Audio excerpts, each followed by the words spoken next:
Hey, c'est la Minute Pia Pia. Bonjour, bienvenue à la Minute Pia Pia, c'est Félicité et je suis vraiment ravie de vous recevoir aujourd'hui. Aujourd'hui, on va parler d'un sujet qui me tient à cœur parce qu'il touche vraiment à ma vie en fait et à ce qui m'a poussée à faire tout ce que je fais maintenant et à rencontrer tous ces systèmes de guérison, etc. C'est comment cesser d'être une victime. En gros, parce que je ne vais pas faire pleurer dans les chaumières, j'ai divorcé suite à des violences conjugales. C'est-à-dire que j'étais mariée à un homme qui, au fur et à mesure de notre vie ensemble, a commencé à avoir des poussées de violence incontrôlées et qui a essayé d'attenter à ma vie à plusieurs reprises. Et c'était toujours de façon tellement inattendue que je ne pouvais pas dire qu'il y avait un déclencheur particulier.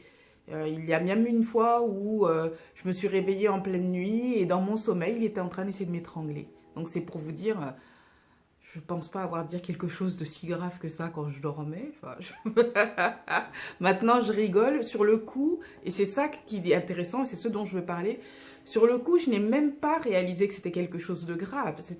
C'était pour moi, ça arrivait tellement de façon incongrue à chaque fois que j'étais complètement en état de sidération. Et c'est grâce à l'attention et l'amitié d'une amie qui, elle, avait vraiment saisi que quelque chose ne se passait pas bien, que j'ai pu me sortir de cette situation et elle m'a sauvé la vie, je peux le dire clairement, en demandant à quelqu'un de venir me chercher d'urgence chez moi un soir où il allait vraiment me tuer.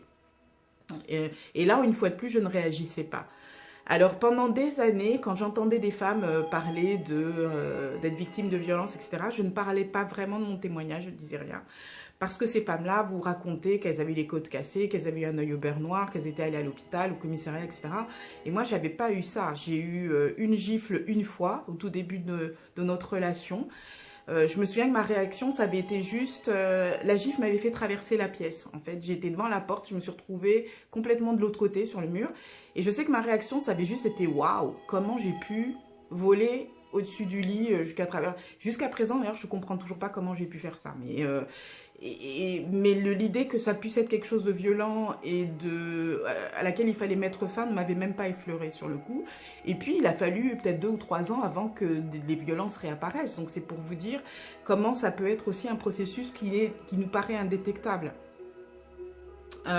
Donc, ce que j'entends par là, c'est que je n'avais pas l'impression d'être une victime, je n'avais pas l'impression d'être une femme battue.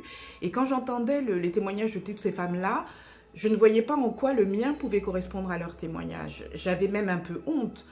Donc, je ne disais rien. En plus, j'ai vécu dans un milieu assez privilégié. À l'époque, je gagnais bien ma vie comme comédienne et mon mari gagnait très bien sa vie. Enfin, mon ex-mari gagnait très bien sa vie. Donc, on vivait dans un appartement d'un certain standing, etc., etc. Tout ce qui fait que finalement, bizarrement, on se sent isolé en tant que femme puisque les gens imaginaient que j'étais quelqu'un de très privilégié. Ils me gâtaient beaucoup, ils m'achetaient ce que je voulais quand je voulais.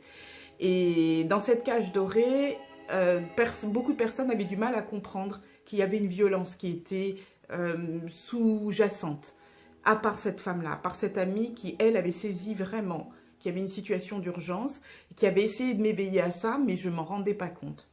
Alors, de quoi allons-nous parler aujourd'hui, mes très chers amis? De la façon de remplir ce sillon, parce que quand vous avez été une victime, quand vous avez ça dans votre... Ça s'inclut, si vous voulez, ça rentre dans votre système vibratoire. C'est comme une empreinte qui est profonde, mais vraiment un sillon que vous creusez dans votre vie, qui fait que par la suite, de façon inconsciente, c'est indirect, vous avez une espèce de signalétique, vous avez comme une carte d'identité vibratoire, si vous voulez, que vous baladez avec vous. Si vous n'avez pas soigné ça, si vous n'avez pas réglé tout ce qui est lié à ce passé-là de traumatisme, de victimisation, d'intériorisation de la violence, ce qui se passe, c'est que cette empreinte-là, elle reste active et vibre comme une carte d'identité justement ondulatoire, vibratoire, qui est transmise comme ça à chaque fois que vous vous déplacez, que vous avez affaire, vous rencontrez des gens ou quand vous vous retrouvez dans des situations.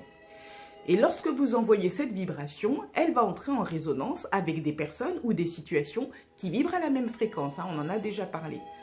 Ce qui explique pourquoi certaines femmes ou certains hommes se retrouvent avec le même type de personnes de type abusif de personnes. Parce qu'effectivement, cette empreinte vibratoire va entrer en résonance avec l'empreinte vibratoire de ces personnes qui sont en général des prédateurs.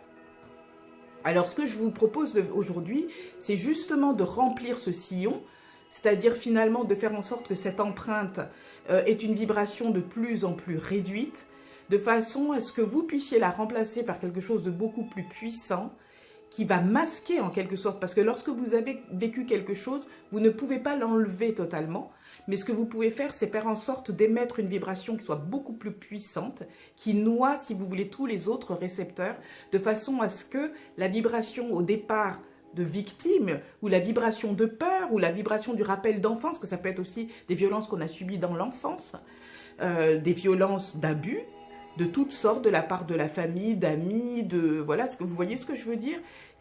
Toutes ces empreintes-là, vous les gardez. Donc, ce qu'on va faire, c'est simplement faire en sorte que ces vibrations soient noyées dans des vibrations beaucoup plus puissantes et qui vont vous permettre maintenant d'avoir une carte d'identité vibratoire forte et ainsi, dans vos rencontres et dans les expériences futures que vous allez pouvoir expérimenter, vous n'aurez plus à déclencher ce type de réaction chez les personnes que vous rencontrerez. Si vous voulez, vous n'entrerez plus dans ce cercle-là. Une bonne fois pour toutes.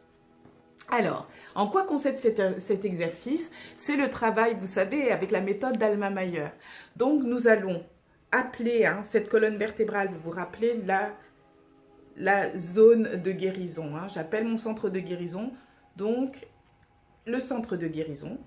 J'active mon centre de guérison. Ah non.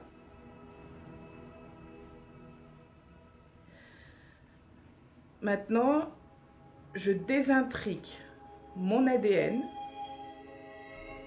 mon histoire, mon cache, dans toutes les dimensions de tout ce qui fait de moi une victime. Maintenant, le maintenant, vous l'envoyez au ventre.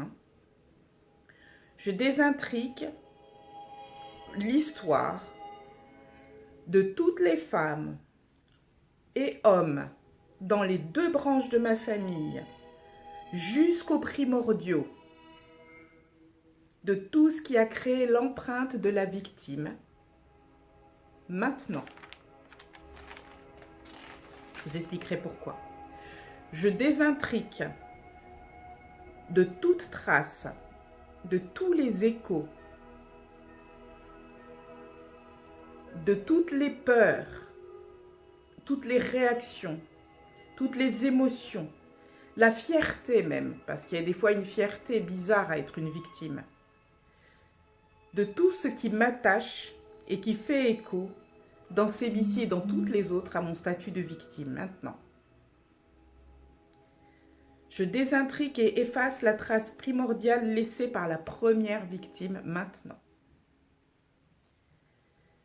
je restaure mon entièreté. Maintenant, je retourne à mon unicité. Maintenant, je m'aligne sur un moi fort, puissant et rayonnant. Maintenant, j'active ma liberté intérieure. Maintenant, j'aligne le moi avec la vie, l'amour et ma lumière intérieure. Maintenant, je restaure le sens de ma valeur. Maintenant, et je m'aligne sur le grand tout. Maintenant, respirez, soufflez. Et je vais vous demander, quand vous avez fait cet exercice, de voir ce qui a changé. Il y a quelque chose qui a changé. Ça peut être infime, ça peut être énorme. Quel que soit le truc, remarquez la moindre infime différence. Je vous explique pourquoi.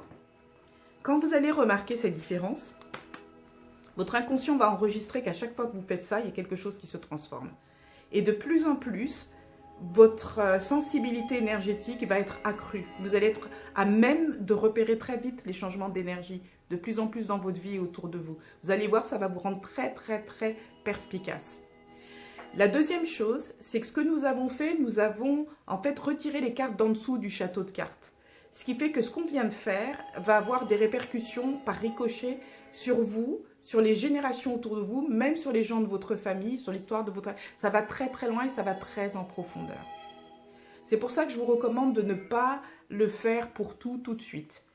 Vous l'avez fait une fois, vous pouvez repasser la vidéo, hein, reprendre le tout. Si vous souhaitez avoir le texte, n'hésitez pas à m'envoyer un message en privé et je vous enverrai le texte.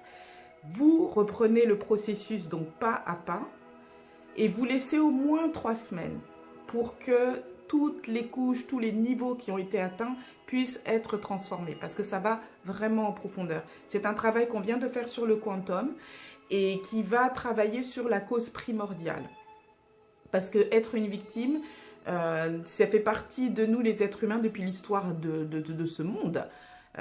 Si nous avons fait des progrès dans ce monde en tant qu'être humain, c'est parce que nous avons tout fait pour ne plus subir les conséquences, pour ne plus être des victimes des conséquences. C'est pour ça que nous avons, surtout ceux qui vivent comme nous et qui avons cette chance en Occident d'avoir un toit et de vivre dans ce que nous appelons la paix, nous avons cette possibilité d'imaginer des vies dans lesquelles nous passons notre temps à protéger notre bien-être et à essayer de l'accroître davantage.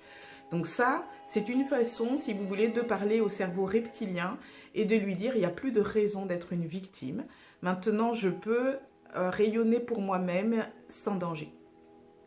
Et maintenant que vous avez comblé ce sillon, si vous avez autour de vous des gens de vos familles qui ont été aussi, vous savez, dans ce tourbillon de victimes, victimisation, etc., vous allez voir comment ça se transforme, parce que je l'ai vu vraiment autour de moi. C'est quelque chose d'assez extraordinaire.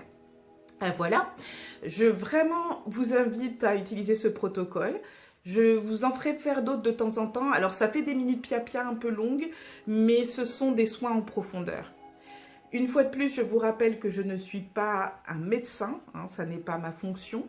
Ce sont juste des outils qui vous apprennent à vous dresser dans la vie.